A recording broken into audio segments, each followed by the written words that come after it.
사람의 판단력을 흐리게 하는 것 중에 가장 무서운 것이 대중의 인기라는 것입니다.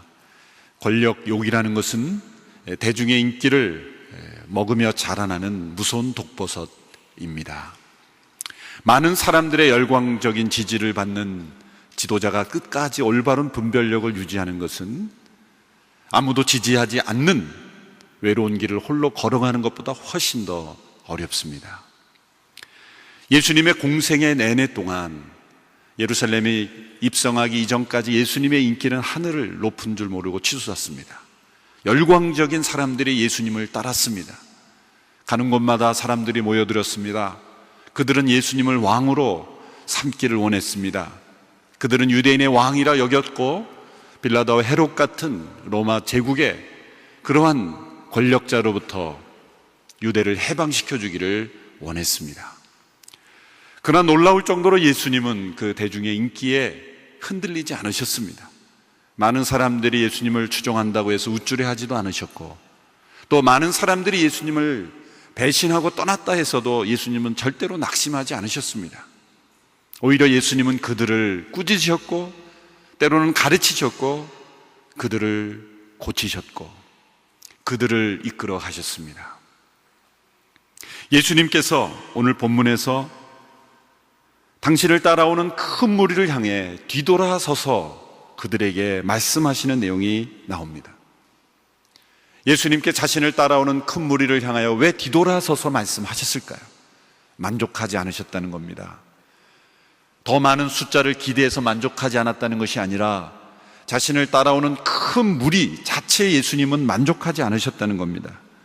단순히 입으로 회개했다고 이야기하며 따라오는 수만 명의 사람들보다 예수님은 진실한 회개하며 고백하는 한 명의 제자를 원하셨다는 것입니다. 예수님은 철저하게 양보다 질을 주목하셨습니다. 겉모양이나 겉으레보다는 본질을 추구하셨습니다.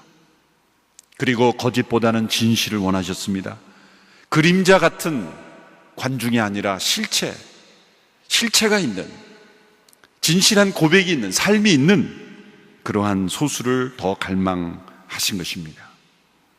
수많은 무리들에 만족하지 아니하시고 그들에게 가르치시고 또 가르치시고 주신 이 권면의 말씀, 오늘 우리에게 주신 이 권면의 말씀을 우리 또한 기억하지 않는다면, 우리 온누리교회가 이 말씀에 귀 기울여 순종하지 않는다면 우리 또한 예수님을 따랐던 큰 무리에 지나지 않는 그런 교회가 될 수밖에 없습니다. 또 우리 교회가 많은 성도들이 모이며 서로 보며 참 많이 모였다, 서로의 모인 숫자를 바라보며 만족하는 마음이 조금이라도 있다면 그것은 예수님의 마음을 잃어버린 교회가 될 것입니다. 예수님은 많은 무리의 마음을 흔들리지 않으셨다는 것, 그것은 우리는 분명히 기억해야 할 것입니다. 그러므로 오늘 우리에게 주신 이 말씀은 우리 온누리교회에 정말 귀하게 우리가 귀 기울여 드려야 될 주님의 음성이라고 믿습니다. 26절, 27절의 말씀을 우리 같이 함께 읽도록 하겠습니다. 시작. 누구든지 내게 오면서 자기 부모와 아내와 자식과 형제 혹은 자매와 자기 생명을지라도 나보다 더 사랑하면 내 제자가 될 수 없다. 누구든지 자기 십자가를 지지 않고 나를 따르는 사람은 내 제자가 될 수 없다. 예수님은 이 말씀을 통해서 많은 군중들이 예수님을 따르는 단순한 팬으로, 그렇게 예수님을 우상처럼 여기는 군중으로 남아있기를 원치 않고 한 사람 한 사람 예수님과 진실한 관계를 맺는 제자가 되기를 원하셨습니다. 호산나 호산나 주님을 환영하며 또 외쳤던 그 군중들이 한순간에 돌변해서 십자가에 못 박으라고 외쳤던 군중으로 변화될 것을 예수님은 아셨기 때문입니다.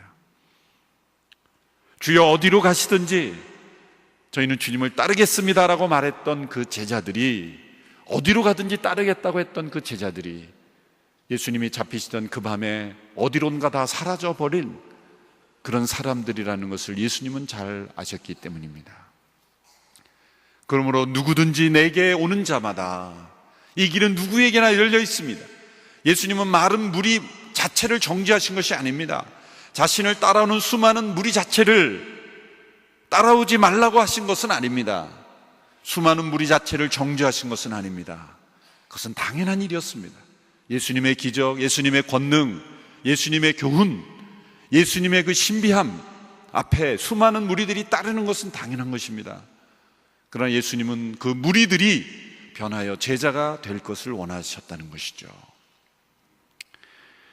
내 제자가 될 수 없다라는 말씀은 제자가 되기 위한 대가를 치르지 않는 제자는 있을 수 없다라는 것을 말씀하신 것입니다.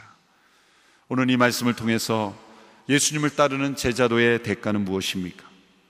그 한마디로 예수님을 최고로 사랑하는 것입니다. 예수님을 사랑의 최우선 대상으로 놓는 것입니다. 가족과 심지어 자기 자신보다도, 자신이 사랑하는 어떤 것보다도 더 예수님을 사랑하는 것, 예수님을 우리의 마음에 첫 번째 자리에 놓아드리는 것, 그 밖에 모든 것들은 다 두 번째 자리에 놓는 것, 그것이 바로 제자도의 대가입니다. 오늘 우리말 성경에서는 나보다 더 사랑하면 이렇게 번역되어 있지 않습니까? 그래서 우리가 예전에 쓰던 개역 개정에서는 미워하지 아니하면 이렇게 되어 있죠. 개역 개정으로 다시 읽어보면 이렇게 되어 있습니다. 무릇 내게 오는 자가 자기 부모와 처자와 형제와 자매와 더욱이 자기 목숨까지 미워하지 아니하면 능히 내 제자가 되지 못하고, 미워하지 아니하면 이라는 번역이 있죠. 그래서 영어 번역에도 NIV, New International 버전에도 보면 미워하지 아니하면 이런 번역을 택했어요. 최근에 보다 더 의역을 한 NLT, New Living Translation이나 그런 번역을 보면 우리말 번역처럼 더 사랑하지 아니하면 이렇게 풀어서 설명을 한 것이죠. 사실은 같은 뜻입니다. 그런데 왜 원문에 가깝게는 왜 미워하지 아니하면이라는 단어를 썼을까? 예수님께서 말씀하시기를 예수님께로 오는 자가 부모, 처자, 가족, 친척, 심지어 자기 목숨까지 미워하지 않으면 내 제자가 되지 못한다. 사실 흔히 언론에서 하는 대로 요 구절만 딱 띄어서 예수님을 소개하면 예수님은 인륜을 무시한 아주 나쁜 사람이 되는 거죠. 예수님의 제자는 미워하는 사람이 되는 것이다. 문자적으로 해석할 수가 없는 거죠. 예수님이 10계명의 제5계명인 부모를 공경하라 라는 계명을 어기게 하시는 분이겠습니까? 또 자연스럽게 일어나는 가족에 대한 사랑을 깨트리시는 분이겠습니까? 왜 미워하라는 단어를 표현했을까요? 그런 자극적이고 그런 공격적이고 부정적인 단어를 사용하실 수밖에 없었을까?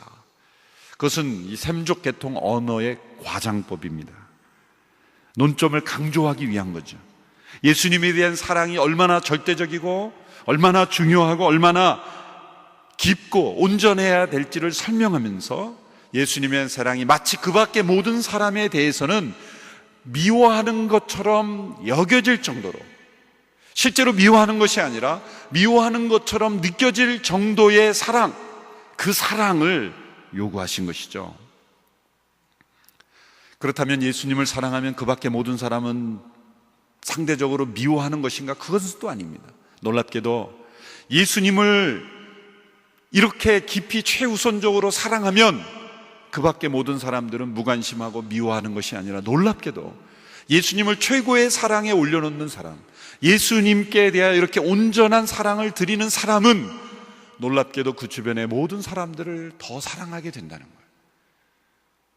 어떤 사람에 대한 배타적인 사랑은 실제로 그 밖의 사람들에게는 불행을 줄 수도 있습니다.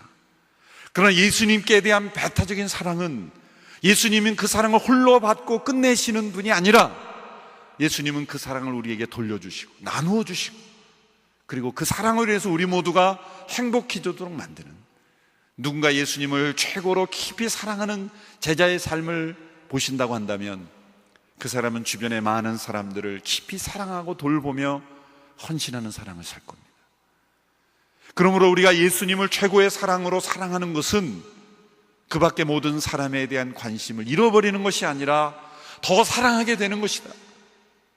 예전보다 더 사랑하는 사람이 되고 더 이웃을 사랑하는 사람이 되고 자신이 돌봐야 될 많은 사람들을 더 사랑하는 사람으로 변화된다는 것, 이것이 예수님을 최고로 사랑하는 것의 신비로운 일인 것입니다.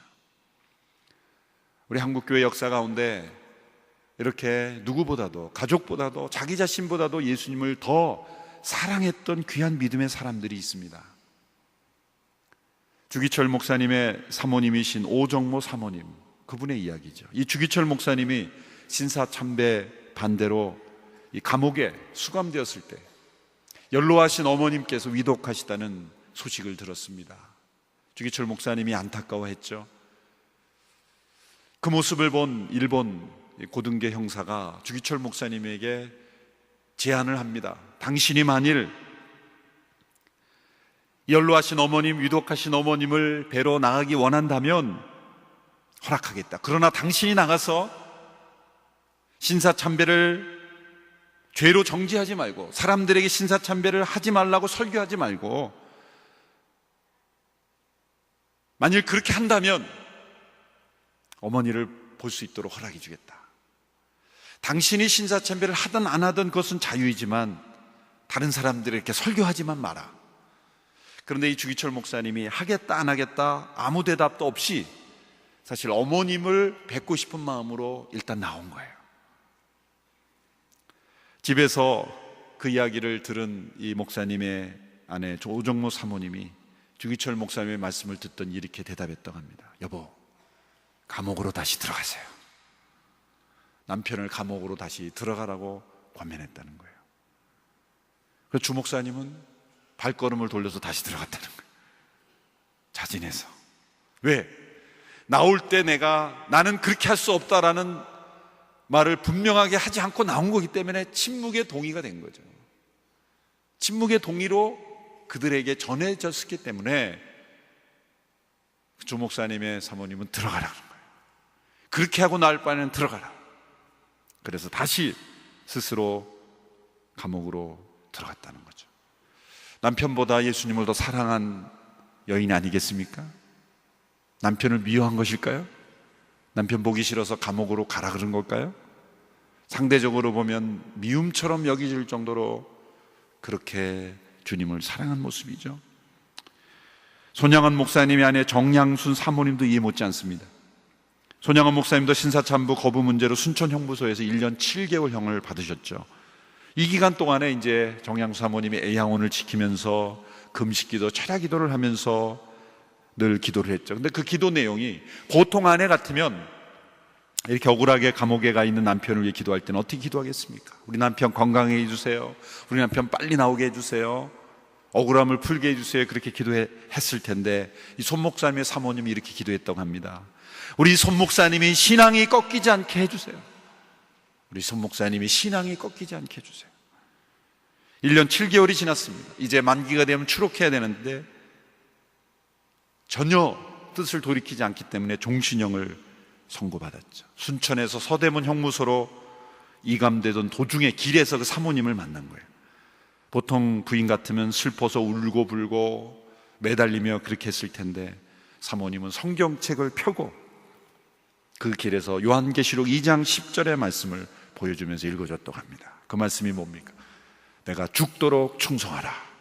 그러면 생명의 면류관을 내게 주리라. 그리고 한 말씀을 더 하셨다고 합니다. 당신이 만일 우상에게 절하면 내 남편 아닙니다. 이 말씀으로 남편을 떠나보냈다는 거예요. 남편보다 더 사랑한 아내죠. 예수님을 더 사랑한 분입니다. 바로 이런 것을 보여주는 거죠. 우리나라뿐은 아니지만 어느 순교자가 화영장에 끌려가면서 길에서 가족들을 만나게 했다고 합니다.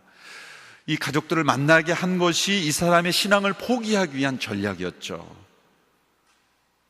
이 아내는 주기철 목사님, 손양원 목사님의 아내와 정반대로 매달리기 시작합니다. 여보, 그렇게 고집스럽게 굴지 말고 생명이라도 살아야 될 거 아니요? 그러면서 회유했다는 거예요. 자식들도 울부짖으면서 아버지, 저희들을 위해서라도 제발 죽지 말고 그냥 부인하고 그냥 사는 게 어떠냐, 그렇게 말했다고 합니다. 이분이 이 순교자는 이렇게 대답했다고 합니다. 하나님은 아십니다. 내가 당신과 아이들을 얼마나 사랑하는지 아십니다. 하지만 내가 온 마음으로 사랑하는 예수 그리스도와 비교한다면 나는 당신들을 포기할 수밖에 없습니다. 나는 가야만 하고 내 몸을 그리스도의 진리를 위해 불에 태워지도록 올려드려야만 합니다. 이것이 바로 가족과 자기 생명보다도 예수님을 더 사랑한 진정한 제자의 모습이죠.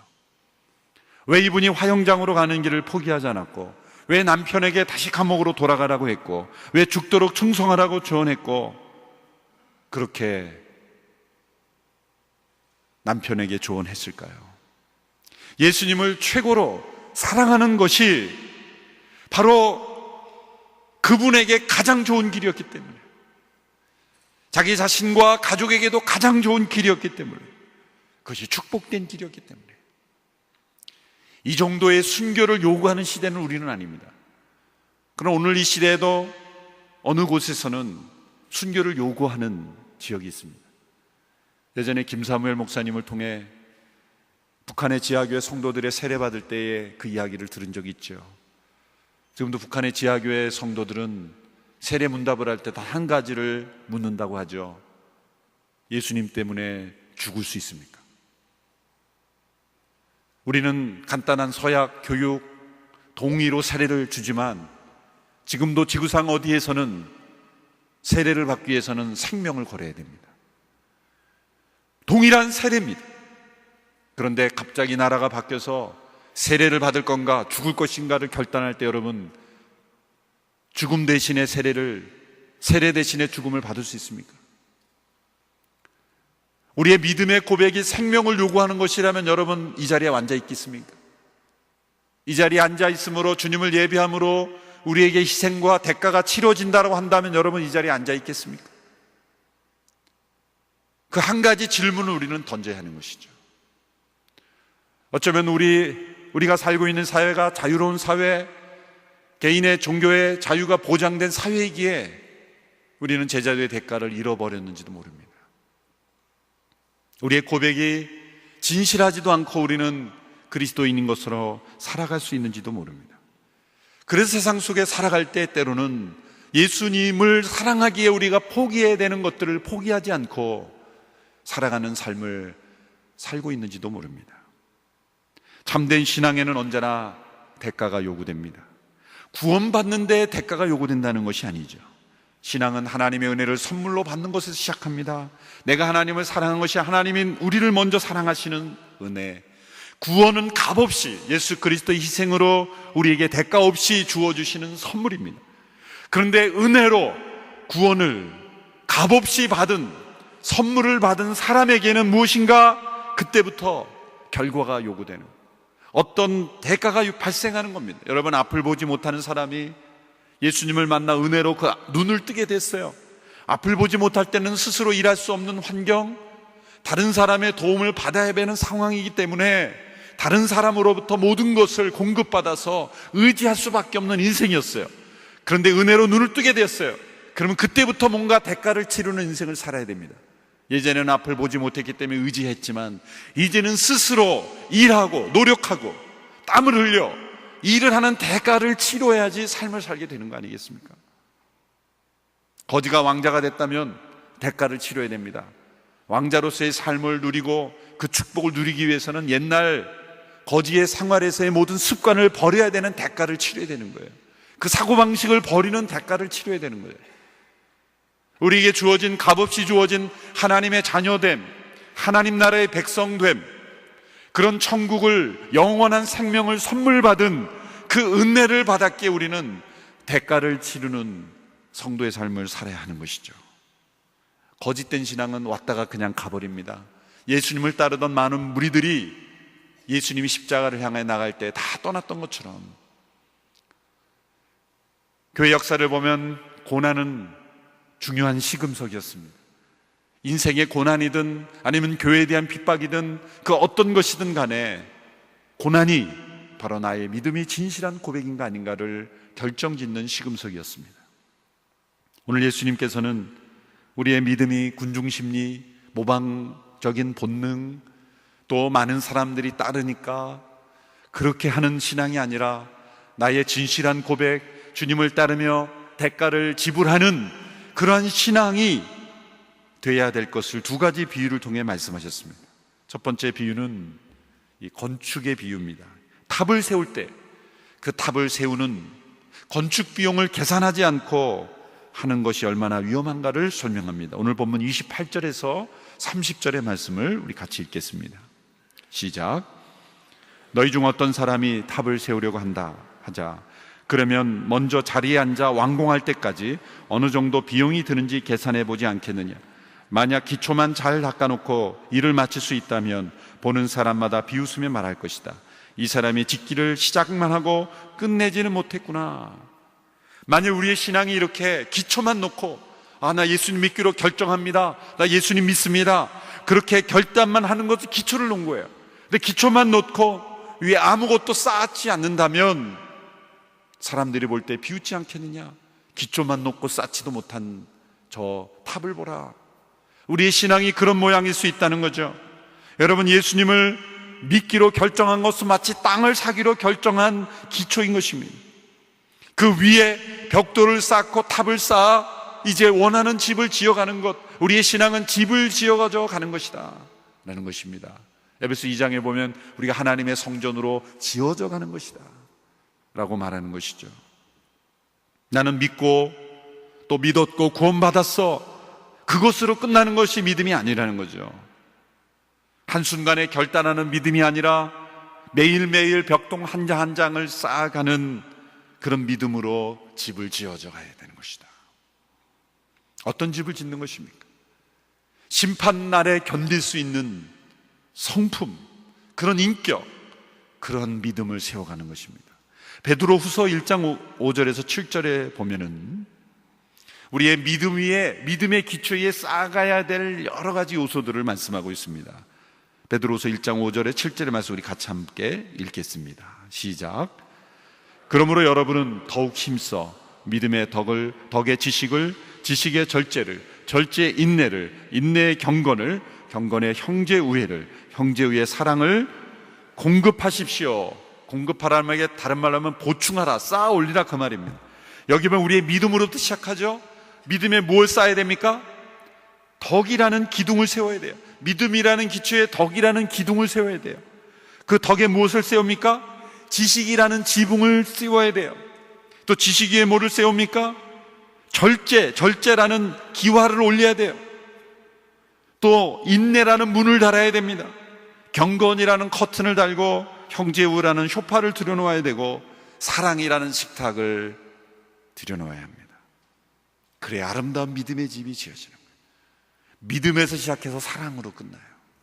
우리의 믿음이 믿음의 덕의 지식을, 지식의 절제를, 절제의 인내를, 인내의 형제우애를, 형제우애의 사랑을 더하고, 그래서 우리의 믿음이 점점점 쌓아져 갈 때, 덕을 더할 때 우리가 내려놓아야 될 게 있어요. 우리의 믿음의 덕을 더할 때는 뭘 내려야 돼요? 우리의 감정, 분노, 나의 이기심, 절제하지 못하는 것, 그걸 대가를 지불해야죠. 절제라는 것을 우리가 더 올리기 위해서 얼마나 많은 것을 비용을 지불해야 됩니까? 우리의 믿음이 비용을 지불하지 않고는 믿음에서 사랑으로 자라날 수가 없는 거예요.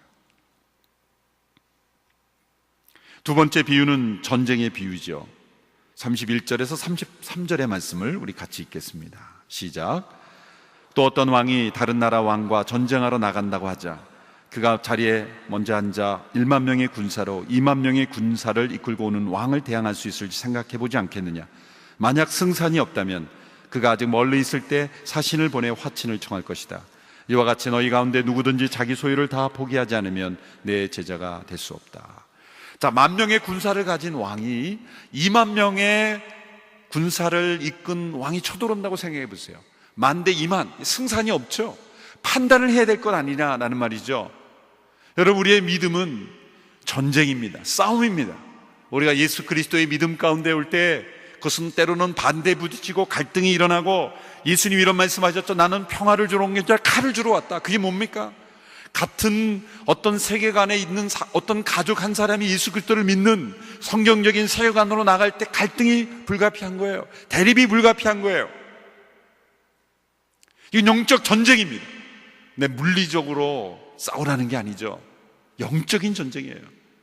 그러면 우리는 믿음의 덕을 세우고 절제를 세우고 인내를 세우고 사랑을 세움으로써 그 전쟁에 승리할 수 있는 거죠. 그런데 문제는 나 자신을 볼 때 영적인 싸울 수 있는 능력이 안 돼요. 우리를 공격하는 사단은 우리가 나 개인의 능력으로 부딪혀서는 우리가 이길 수 없어요. 왜? 우리는 이미 사단의 어떤 방식에 익숙해져 있기 때문에, 불순종하는 습관이 우리 속에 있기 때문에, 우리는 어쩌면 10,000명의 군사로 20,000명을 싸우는 왕보다 더 열악한 처지에 있을지 몰라요. 그래서 인정하라는 거예요. 그걸 정확하게 받아들이라는 거예요. 나는 약하다, 나는 능력이 부족하다. 그걸 정직하게 자신의 영적 상태를 평가하는 거예요. 진실하게 정직하게 평가하고, 그러면 어떻게 하라는 겁니까? 전력이 부족하면 화친을 정하라는 거 아니에요. 나보다 힘센 나라에 도움을 구하라는 거 아닙니까? 영적 전쟁의 비결이죠. 영적 전쟁에서 패배하는 사람은 언제나 내가 더 세다고 생각해요. 내가 상대방보다 몇만 명 더 강한 군사를 가진 그러한 것으로 착각한 거죠. 싸움에서 실패하는 거예요. 우리에게 중요한 영적 원리를, 우리에게 영적 전쟁의 원리를 우리에게 설명해 주고 있는 겁니다. 우리는 누구에게 화친을 청해야 돼요? 만왕의 왕이신 하나님께 화친을 청해야 돼요. 하나님 도와주십시오. 하나님께 친함으로 나감으로 하나님의 능력을 덧입으라는 거예요. 영적 전쟁의 승리의 비결이죠. 믿음은 싸움입니다. 참된 믿음으로 들어갈 때 일어나는 제자의 영적 전쟁에서 승리해야 된다. 그것을 깨달으라는 것이죠. 그러나 하나님의 지원만 의존하면 안 되죠. 우리가 버려야 될 것이 있을 수 있습니다. 내가 버려야 될 것, 내가 대적의 공격의 대상이 되는 그 무엇이 있으면 안 된다. 때로는 것이 나의 습관일 수 있습니다. 그리고 때로는 것이 나의 소유일 수 있어요. 여러분, 우리의 소유가 영적 전쟁에서 무기가 될 수 있다면 얼마나 좋겠습니까? 그런데 때로는 소유가 영적 전쟁에서 무기가 되지 않고 적의 공격의 채널이 될 수 있어요. 적이 심어놓은 폭탄이 될 수도 있어요. 그래서 때로는 영적 전쟁에서 내 소유까지도 내려놓을 수 있어야 된다. 제자도의 승리를 경험하기 위해서 때로는 자기의 소유까지도 내려놓고 싸워야 한다는 거예요. 여러분, 예수님의 제자가 된 것은 집을 지어가는 데 필요한 비용을 계산하며 지불하듯 내가 그 대가를 지불할 때 제자로 변화되어 가는 것입니다. 대가를 지불하지 않는 제자는 나타나지 않습니다. 또 전쟁을 할 때 그 전력에 대한 정직한 판단을 가지고 하나님의 능력을 의지하고 그 능력을 보충받아 승리하는 것처럼 제자는 늘 영적 전쟁 가운데 하나님의 능력을 의지하며 자신의 영적 상태를 정확하게 진단하고 인정할 줄 아는 사람입니다.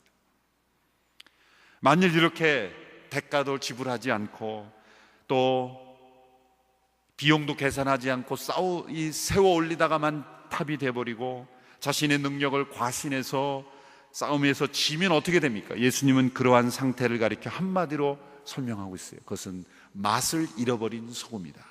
그것이 오늘 마지막 34절 35절의 말씀입니다. 우리 같이 한번 읽어보겠습니다. 시작. 소금은 좋은 것이다. 그러나 소금이 짠맛을 잃으면 무엇으로 다시 짜게 하겠느냐? 그것은 땅에도 거름에도 쓸모가 없어 밖에 내버려진다. 귀 있는 사람은 들으라. 우리의 신앙이 짓담만 집이 되고 그리고 전쟁에서 패한 신앙이 된다면 맛을 잃어버린 소금이 되어 쓸모없이 내버려지게 된다는 것입니다. 오늘 이 시대 우리의 신앙이 제자도의 대가를 지불하지 않았기에 맛을 잃어버린 소금처럼 버려지지는 않는지, 또 우리 교회가 제자의 삶의 대가를 지불하지 않았기에 맛을 잃어버린 소금처럼 되고 있지는 않은지, 우리 한국교회가 맛을 잃어버린 소금은 되어버리지 않은지, 오늘 예수님께서 많은 무리들을 보시며 뒤돌아서서 주신 이 말씀을 우리가 기억하며 우리의 모든 삶에 예수님을 최고의 사랑의 위치에 올려드리고 날마다 우리가 지불해야 될 것, 포기해야 될 것, 버려야 될 것, 그리의 영적 상태를 정직하게 주님 앞에 고백함으로 주님을 의지하며 승리하며 날아가는 우리 모든 그리스도의 제자가 되는 우리 모두가 되기를 축원합니다. 기도하겠습니다. 하나님 아버지, 주님의 제자이기를 원하지만 제자의 대가를 치르지 않는 저희들, 주님 용서하여 주시옵소서. 예수님을 최고의 사랑의 대상으로 놓지 아니하고 그 밖에 모든 것을 더 사랑하는 저희들을 용서하여 주시옵시고, 주님 이 시대의 짓담한 집처럼, 그리고 싸움에서 과신하여 패배하는 그러한 어리석은 자들이 되지 아니하도록 우리의 삶이 잘 지어진 집으로, 그리고 전쟁에서 승리하는 하나님의 백성들로 그리스도의 군사된 저희들이 되게 하여 주옵소서.